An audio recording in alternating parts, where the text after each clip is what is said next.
আমরা জেলা দেখি না, আমরা শুধু দেশ দেখি এবং দেশের পরিপ্রেক্ষিতে আমাদের চিফ প্রধান উপদেষ্টা যাদেরকে মনে করেছেন এই মুহূর্তে জরুরিভাবে একত্র করা দরকার, উনি তাদেরকে একত্র করেছেন। তারা আঞ্চলিকভাবে চিন্তা করবেন না, এটা যদি করেন তাহলে আপনারা নিজেদেরকে ছোট করে ফেলবেন, এটা করবেন না।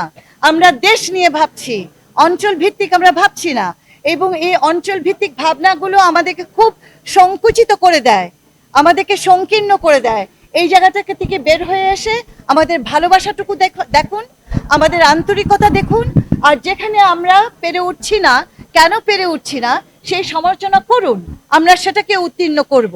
এটা এক। আর আরেকটা হলো যে অনেক মানুষকে আমাদেরকে শুধু পুনর্বাসন, শারীরিকভাবে পুনর্বাসন নয়, একেবারে কর্মজীবী জীবনে নিয়ে আসতে হবে, এবং সেটার জন্য আমাদের খুব কি বলবো আমি, সুচিন্তিতভাবে নানান জায়গায় নানানভাবে তাদেরকে যেন আমরা কাজের ভিতরে নিয়ে আসতে পারি, সেই কাজটিও আমরা শুরু করেছি, এবং এটা আপনারা আস্তে আস্তে আপনাদের সামনে এটা প্রকাশিত হবে।